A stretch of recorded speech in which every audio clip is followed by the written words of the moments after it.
गुरु नानक वाणी जपजी साहिब। आइए सुनते हैं नानक वाणी और उसकी व्याख्या। जी। तो अपना चौथी पौड़ी चल रही है। तो आई थिंक मैं पढ़ लेता हूँ चौथी पौड़ी को, फिर उसके बाद जी। कपिल जी आप पढ़ लेना।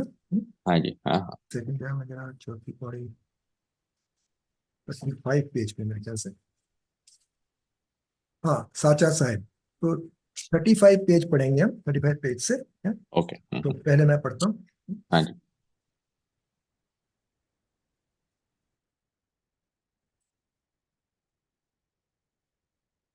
हम्म, चौथी पौड़ी है। साचा साहिब साच नाए, भाख्या भाव अपार, आंखें मंगे देई दे, दात करे दातार, फेर के अगे रखिए जिद से दरबार, मुंह के बोलन बोलिए जिसुन धरे प्यार। जवाब है, अमृत वेला सच नाव वडियाई विचार, कर्मी आवे कपड़ा नदरी मोख द्वार, नानक एवें जानिए सब आपे सचियार। तो ये हो गया हमारा आज की चौथी पौड़ी। कपिल जी आप भी पढ़ लीजिए प्लीज। हाँ जी। हाँ, 35 पेज है ना ये। हाँ जी, 35 पेज। हाँ।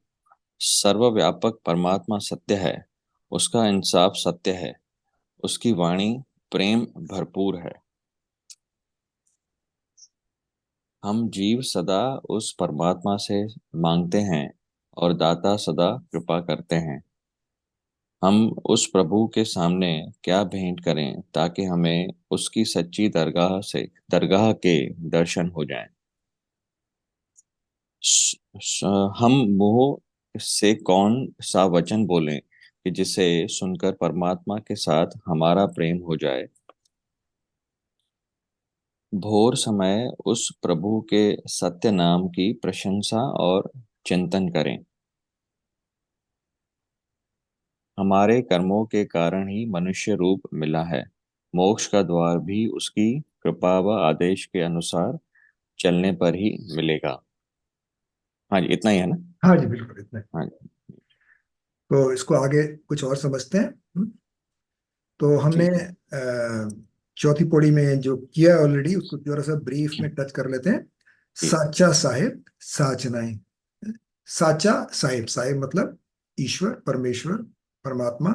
साचा, तो वो साचा ही है, वही साहिब है असल में। और साच नाए, उसका न्याय जो है वो सच है हमेशा। न्याय उसका हमेशा सच्चा ही है। भाख्या भाव अपार, भाख्या मतलब लैंग्वेज, भाव मतलब प्रेम, अपार मतलब इनफाइनाइट, अनंत है मतलब प्यार। आंखें मंगे दे ही दे, दात करे दाता है। आ, हम हम तो मांगते रहते हैं, पूछते रहते हैं, कितना भी हम मतलब अ, मांगे उससे कई गुना ज्यादा मिल जाता है। ये हमारा थॉट जो है ये तभी बनेगा जब हम इसका रिप्लाई को समझेंगे, है? कि कैसे हमको लगे कि हमको तो बहुत कुछ मिल रहा है? जबकि जो इस विचार में नहीं है, अध्यात्म में नहीं है, तो वो क्या सोचता है कि मुझे ये नहीं मिला है। 10 चीजें मिली हो, एक चीज नहीं मिली हो, तो बोलेंगे ये एक चीज नहीं मिली, वो उसकी वजह से परेशान। यहाँ तक कि जिनके पास सब कुछ है, लेकिन वो भी सुइसाइड कर लेते हैं ये देख के कि मेरे पास ये चीज नहीं है, छोटी सी चीज के लिए। तो फेर के आगे रखिए जिद्द से दरबार। तो ऐसा हम क्या करें, क्या रखें तेरे सामने कि मुझे तेरे दर्शन हो जाए, तेरा दरबार नजर आ जाए। हम्म? मुंह के बोलन बोलिए जिस सुन धरे प्यार। मुंह से ऐसा क्या निकालें, क्या बोलें कि हमको प्यार हो जाए, प्रेम हो जाए तेरे से। तेरे से का मतलब है सबसे। इसका मतलब ये नहीं कि ईश्वर से प्यार, ईश्वर सब में ही है? हर एक जीव में ईश्वर है, तो हर एक जीव से प्यार हो जाए, है? ऐसा हमको कैसा, कैसे करें, ऐसा क्या करें कि जीव से प्यार हो जाए? तो नानक जी बोलते हैं, अमृत वेला सच नाओ। अमृत, अमृत मतलब जो मृत्यु से परे हो। हम्म? अमृत, जो कभी मरे नहीं है। तो वो है इसका मतलब। वेला जब ऐड कर दिया तो वेला का मतलब हो गया समय है? पंजाबी में समय को वेला बोलते हैं। तो अमृत वेला, तो अमृत वेला कौन सा हो गया? जो हमारे 8 पहर होते हैं, उसमें से पहला पहर जो सुबह उठते हैं हम, है? वो अमृत वेला है? अगर उसमें अगर हम काउंट करें जाए तो 3 से 6 के बीच में माना जाता है अमृत वेला। इसी को हिंदुइज्म में ब्रह्म मुहूर्त बोला गया है। ब्रह्म मुहूर्त बोला गया है। और इसी को इस्लाम में अल सभा कहा गया है। यानी कि देखो कितनी कोइंसिडेंस है कि सब जगह सेम बात हो रही है? हम फिर भी लड़ते हैं कि मैं सही हूँ, या मेरा ग्रंथ सही है, या मेरा जो मैं कर रहा हूँ वो सही है? लेकिन सब जगह एक ही बात बोली गई है। हिंदुइज्म में ब्रह्म मुहूर्त बोला गया है, गुरबानी में अमृत वेला बोला गया है, और इस्लाम में अल सभा बोला गया है।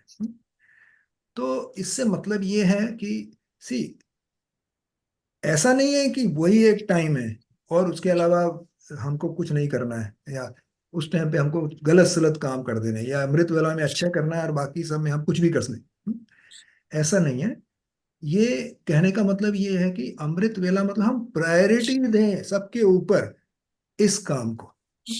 जैसे हम फॉर एग्जाम्पल इफ इट से, जैसे हमको फ्लाइट पकड़नी है सुबह, तो हम सब कुछ छोड़ के अलार्म लगा के उठते हैं और भागते हैं, सब कुछ छोड़ते हैं ना, चाहे उस वक्त कोई भी काम आ जाए, कुछ भी आ जाए, कुछ किसी से बात करनी भूल जाए, या किसी को कोई भी प्रॉब्लम तकलीफ हो जाए, या मतलब कैसे भी कुछ भी हो जाए, लेकिन फ्लाइट पकड़ने के लिए हम भागते हैं। इसका मतलब क्या हुआ कि हमारे अंदर कोई प्रायोरिटी सेट है, तो इसको काम को करना है, बाकी सबको नहीं हुए तो कोई बात नहीं है? या हो जाएगा बाद में, ऐसे बोल सकते हैं। तो यहाँ पे अमृत वेला एक प्रायोरिटी है कि हम उस वक्त सिर्फ यही काम करें। क्या करें? अमृत वेला सच नाम। सच नाम मतलब सच्चा नाम। हम्म? अमृत वेला मतलब सच नाम, मतलब सच्चा नाम को बढ़ियाई विचार करें। बढ़ियाई मतलब ग्रेटनेस, कि हम कंटेंटेड फील करें। हम ऐसा सोचें कि हमारे पास तो सब कुछ है और सब कुछ उसने दिया है, कोई कमी नहीं हमारे पास। ये ये थॉट ही आपको ऐसा बना देगा कि आपको किसी चीज की चिंता नहीं रहेगी। लेकिन जब हम उल्टा थॉट लाएंगे, 10 वस्तु पावे, एक वस्तु के कारण खोट खोट कमावे, यानी कि 10 वस्तु हैं, सब कुछ है, एक चीज नहीं मिली, उसके लिए हम खोट कमाते हैं, यानी कि उसके लिए हम परेशान रहते हैं। तो ये परेशानी को अगर हटाना है तो ग्रेटनेस को विचार करना पड़ेगा, इसकी ग्रेटनेस को, कि क्या क्या हमको मिल रहा है। सब कुछ तो है हमारे पास, और छोटी सी चीज है वो भी आ जाएगी अपना टाइम होगा तो, है? तो इसलिए हमको अमृत वेला सच नाम वड्याई विचार, ये काम करना है? इसमें ये नहीं बोला गया है कि जाप करना शुरू कर दो, या वो क्या बोलते हैं मंत्र पढ़ना शुरू कर दो, या रिपीटेशन करना शुरू कर दो, है वाहिगुरु वाहिगुरु वाहिगुरु वाहिगुरु वाहिगुरु बोलोगे तो सबको मिल जाएगा, ये सब कुछ ठीक है। उससे सिर्फ क्षणिक क्षणिक हमारा अंदर का चेंज होता है, बाद में हम फिर वहीं वापस आ जाते हैं। लेकिन जब हम ये ग्रेस को समझेंगे, या ये इसको इसको वडियाई को समझेंगे, या इस पे विचार करेंगे उस सच्चे नाम का, है, तो हम इस चक्कर से बाहर आ जाएंगे। ये दुनिया का जो चक्कर है, हम फंसे हुए हैं, अहम में फंसे हुए हैं, काम में, क्रोध में, मोह में, अहंकार है, फिर मद है, मत्स्य है, सब चीजों में फंसे रहते हैं। तो वो फंसने से हम बच जाएंगे और बाहर आ जाएंगे। है? फिर क्या है उसके बाद, क्या बोलते हैं?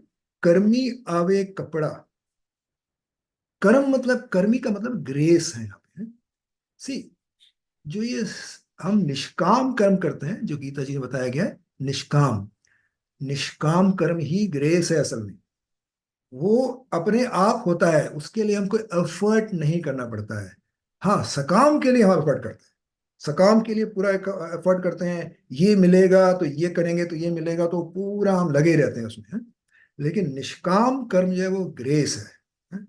वो उसकी कृपा है, तो वही हम कर पाते हैं। अगर हम सोचें कि हम निष्काम कर्म उसकी कृपा के बगैर खुद कर रहे हैं, तो फिर अहम में पड़ गए हम। तो अ- कर्मी आवे कपड़ा, कर्मी मतलब इस कर्मों से या इस ग्रेस से, है? या बोलोगे तो निष्काम कर्म से, है? निष्काम कर्म से कपड़ा मिलता है। कपड़ा मतलब जैसे हमको बोलेंगे रोब जो पहनते हैं ऊपर हम, हैं, वो मिल गया। या अपने शरीर समझ लो, हेल्दी हेल्दी शरीर मिल गया हमको, है? या हमारा माइंड शांत हो गया। या फिर क्या बोलते हैं, ऐसा लगता है कि अभी सब कुछ है मेरे पास, कोई कमी नहीं है। तो वो जो है उसको ही ग्रेस बोला जाता है। तो कर्मी आवे कपड़ा, नदरी मोख द्वार, है? नदर से यानी कि नदर से मोक्ष का द्वार। नदर मतलब फिर अगेन कृपा, ग्रेस है उसकी कृपा से। नदर, नदर पंजाबी में नदर को हिंदी में कृपा बोलेंगे, इंग्लिश में ग्रेस बोलेंगे। तो उससे ही हमको मोक्ष द्वार यानी कि मोक्ष का द्वार। अभी एक बात और ध्यान रखना है यहाँ पे, ये मोक्ष का द्वार ज्यादातर लोग सोचते हैं कि मरने के बाद कुछ मिलता होगा। गुरबानी में बोला गया है कि मरने के बाद कुछ नहीं है, सब कुछ यही है, इसी प्रेजेंट मोमेंट में है। अगर हम एक बात बताएं, हम दुखी होते रहेंगे ये सोच के कि मरने के बाद ये मिलेगा तो हम ये करें, है? यानी कि वो सब सकाम कर्म में आएगा। अगर हम मरने के बाद कुछ मिलता है उसके लिए ये काम करना है, तो वो सकाम कर्म में ही आएगा, निष्काम में नहीं आएगा। निष्काम में वही आएगा जो इस जन्म में इसी शरीर में प्राप्त हो जाए, है? मुक्त भी हो जाए और सब कुछ सही हो जाए। यानी कि एकदम मुक्त का मतलब ये नहीं है कि हम मुक्ति मिलेगी हमको इस शरीर छोड़ने के बाद, है? इसी इसी जन्म में इसी शरीर में मुक्त हो सकते हैं, और होना भी है। नहीं होंगे तो हम इसमें दुखी रहेंगे, और फिर बाद में पता नहीं क्या होगा, कुछ पता ही नहीं उसके बारे में, भविष्य भविष्य के बारे में। अभी जैसे फॉर एग्जाम्पल इस्लाम में भी बहुत गलत इंटरप्रेट किया जाता है, बहुत ज्यादा गलत इंटरप्रेट किया जाता है, सब धर्मों में है। मैं इस्लाम का एक एग्जाम्पल ले रहा हूँ क्योंकि जस्ट टू समझाने के लिए, कि हम यहाँ पे शराब नहीं पिएंगे, यहाँ पे ये काम नहीं करेंगे, यहाँ पे खराब काम नहीं करेंगे, सब अच्छा करेंगे, तो स्वर्ग जाएंगे, और स्वर्ग में जाके हमको वहां पे सब शराब मिलेगी अच्छी, हीरे मिलेगी यानी कि परियां मिलेंगी, नाच रही होंगी, ये कर रही होंगी। तो इस तरह का एक गलत सा फैलाया गया है इंटरप्रिटेशन, जो कि ऐसा कुरान ने नहीं बोला है? कुरान ने कुछ और बोला है, यही बोला है जो कुर्बानी कह रही है। तो उसको समझना जरूरी है। तो मेरे ख्याल से आज यहीं तक करते हैं, हैं? एक लास्ट लाइन रह जाएगी, उसको फिनिश कर देंगे नेक्स्ट टाइम पे, हैं? तो आई थिंक हम सबको अब डिस्कस कर लेते हैं। तो विमी जी तो म्यूट पे हैं? कपिल जी आप जरा बताइए, मैं भी आपको जाने का टाइम भी होने वाला होगा, तो आप बता दीजिए। हाँ जी, हाँ जी। आपने नहीं अच्छा काफी समझाया कि बिना मांगे और जितना आपने मांगा उतना सब ईश्वर दे रहा है, और सर्वव्यापक परमात्मा सत्य है बेसिकली। मतलब सत्य तो एक ही है, परमात्मा। और वो मतलब किसी का बुरा नहीं चाह रहे हैं, हर जगह पे उनका इंसाफ किया हुआ है। सो बेसिकली हर मुंह के से कौन सा वचन बोलें। हाँ मतलब हम कैसे अपने आप को ठीक करें कि कि हम उस तक पहुंच सकें, कि हम ऐसा क्या बोलें, ऐसा क्या करें। हम्म। आई थिंक इसमें फिर से वही है, एक्सेप्टेंस और सरेंडर की भावना, समर्पण, आत्मसमर्पण नहीं पर समर्पण की भावना होगी, तो आई थिंक ये एक स्टेज पे पहुंच सकते हैं। और आपने बिल्कुल अच्छा बताया, मोक्ष जो है जीते जी है, बाद में बिल्कुल नहीं है। सो आई बिल्कुल। थिंक ये अवस्था समझ में जरूर आई है गीता और ये बेसिकली जपजी साहब करने पे। बट हम्म, वही है कि प्रैक्टिस जितना करेंगे, जितना हम अपने आप को आई थिंक सेंटर पे रखेंगे। आई थिंक अपने आप को जानना जरूरी है, रादर देन किसी और को, क्योंकि किसी और को देखेंगे तो तकलीफें और परेशानियां और एक्सपेक्टेशन है।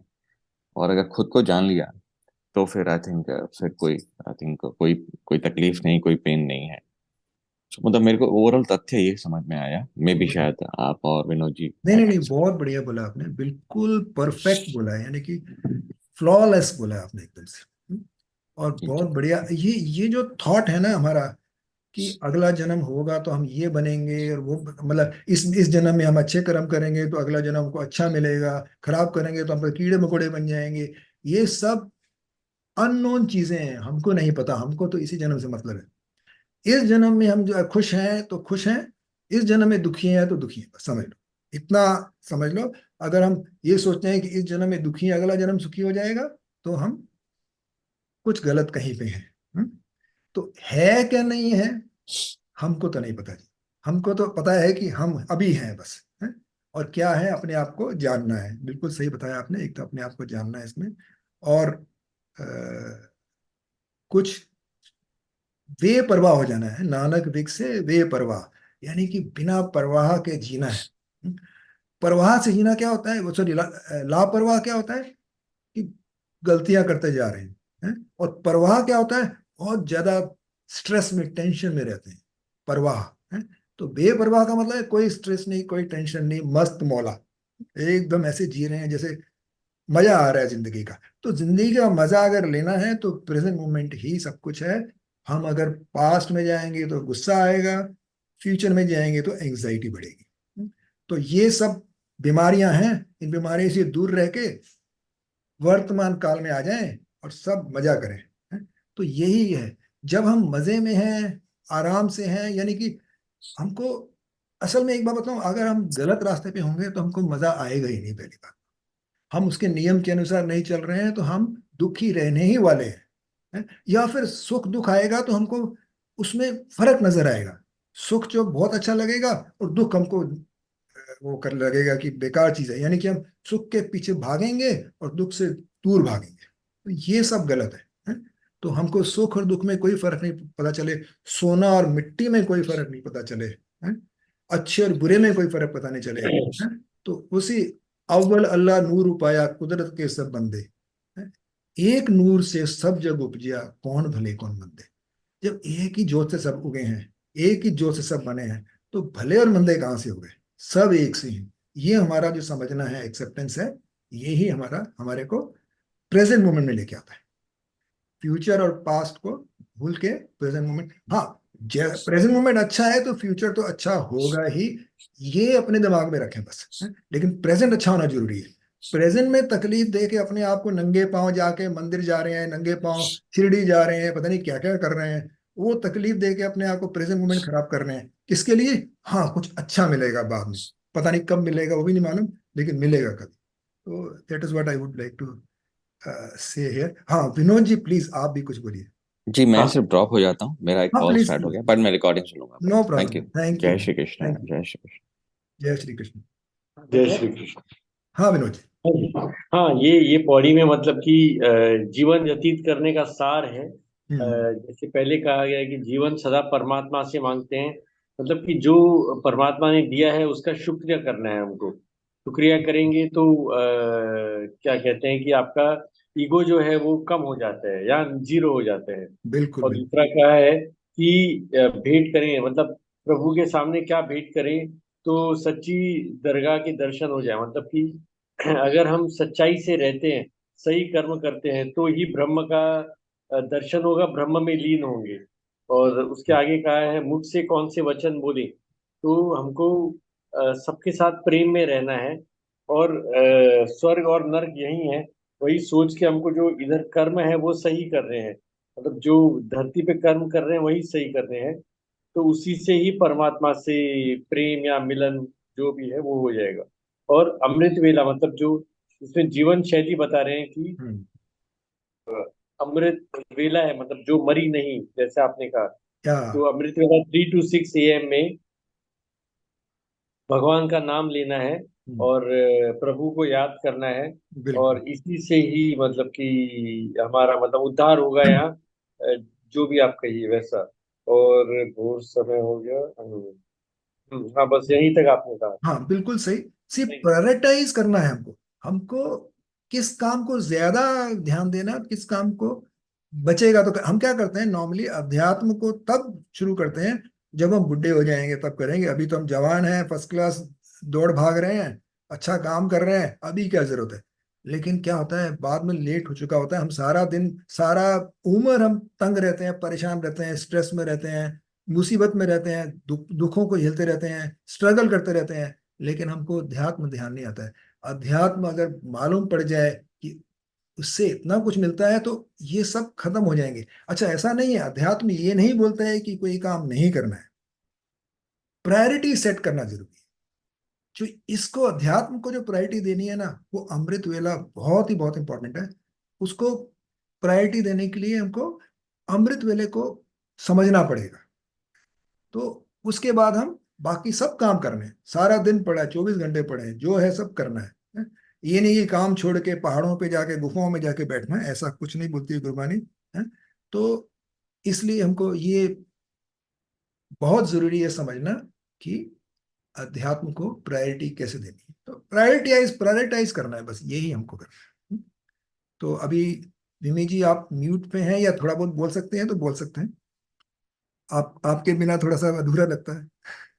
हाँ जी। सिंह साहब, मुझे इसमें जब ये अमृत वेला और वो जो भोर का कहा गया है या ब्रह्म मुहूर्त का, मुझे लगता है इसमें ये कहा है कि वही अपने आप जागरूक रहो। वही जो आप कह रहे हैं कि हम अपना जीवन जैसे पूरा बाकी कर्म करने में पूरा जिंदगी रखी है, हम्म, पर यदि आप पहले ही वो जागरूक होके अपने वो कर्म करोगे तो अपनी वही प्रायोरिटी आपकी कि आप अवेयर और कॉन्शियस होके अपने कर्म करो, तो वो वहां पर अमृत वेला है। हाँ, हम्म, और वो आपने जब जीवन में अपने प्रायोरिटाइज कर दिया तो आपके सारे जो कर्म होंगे फिर वो जागरूक अवस्था में होंगे, जैसे बेहोशी में नहीं। और तब आप हर चीज से एसोसिएटेड भी हो और डिटैच्ड भी हो। हम्म, मतलब आप उसमें इन्वॉल्व भी हो, अपना कर्म करने में 100% दे रहे हो, पर उससे जो मिल रहा है उसका जो फल है, जो भी अच्छा बुरा, आप उससे कहीं पर भी प्रभावित नहीं हो। हम्म, तो मतलब अमृत वेला का मतलब ये नहीं कि वही जो सुबह 3 से 6 बजे का उसमें उठना या वो है। वो बिल्कुल। एक वो एक जब हम ब्रह्म मुहूर्त में भी कहते हैं कि उठ के, वो बस वही होता है कि एक उस समय आप जैसे कुछ और चीजों में आप इन्वॉल्व नहीं होते हो, आपको पता है उस समय मेरे ऑफिस नहीं जाना या ये नहीं या वो नहीं, तो आप अपना वो समय अपने आप को दे सकते हो, अपने लिए रख सकते हो, तो उस वे से उस कॉन्टेक्स्ट में है। पर वैसे तो मेरे हिसाब से अमृत वेला तो सारा दिन ही चल सकती है किसी के जीवन में यदि आप जागरूक हो जाए। बिल्कुल तो बिल्कुल। वो एक सिंबॉलिक दिया हुआ है टाइम का, पर ये नहीं है कि भाई मतलब हम उस समय उठे और उस समय बैठ गए और वो है। तो वो जागरूकता तक ही मेरे ख्याल से वो लिमिटेड। बिल्कुल, एक बात तो आपने बहुत ही बढ़िया बोली इसमें, वो क्या है कि अमृत वेला क्यों करना, क्यों सेलेक्ट किया गया है अमृत वेला। कि उस वक्त क्या है, कोई डिस्टरबेंस नहीं है, कोई फोन कॉल नहीं है, है? कोई मीटिंग नहीं है। उस वक्त ऐसे वक्त को ढूंढ के हम लाए हैं कि उस वक्त हम इसी काम को करें और बीच में भी अड़चन ना आए। अभी जैसे आप सपोज दोपहर को कुछ करना शुरू हो गया आपने, चलो आपने सुबह का छोड़ दिया, दोपहर को दूसरा तीसरा पहर ले लिया, तो फिर आपका फोन आएगा, आपको कोई अर्जेंट कॉल आएगा, है कहीं से काम के लिए बुलावा आएगा, तो वो सब नहीं हो पाएगा। तो इसलिए ये एक सोल्यूशन दिया गया है कि अमृत वेला करेंगे तो हम एकदम से उसको सही तरीके से कर सकेंगे और बहुत बढ़िया कर सकेंगे। तो इसलिए ये प्रायोरिटाइजेशन दिया गया है। मैंने इसीलिए फ्लाइट का एग्जांपल दिया है बीच में। हम बीच में अगर रात को सुबह 2 बजे भी फ्लाइट पकड़नी हो तो हम अलार्म लगा के उठ के भागेंगे, हैं। लेकिन जब हम अध्यात्म में जाते हैं तो हम 6 बजे का भी अलार्म नहीं लगाएंगे, या 6 बजे को क्या करना है, उठ के आराम से बाद में 2 बजे दोपहर को कर लेंगे, 10 बजे बात कर लेंगे, वो कर लेंगे। तो वो थोड़ा सा हमको समझना जरूरी है, बाकी तो सब ठीक है। ये आपने बहुत बढ़िया पॉइंट बोला है कि ये हम जो टाइम है इसलिए चुनते हैं कि उस वक्त कोई डिस्टरबेंस नहीं होता है। बहुत ही बढ़िया बोला। बिल्कुल। ओके। तो अभी और किसी को, विनोद जी आपको भी कुछ बोलना हो तो बोल सकते हैं, फिर नहीं तो बंद करते हैं। हाँ जी, जय श्री कृष्ण। ओके जी, जय श्री कृष्ण। जय श्री हरि। जय श्री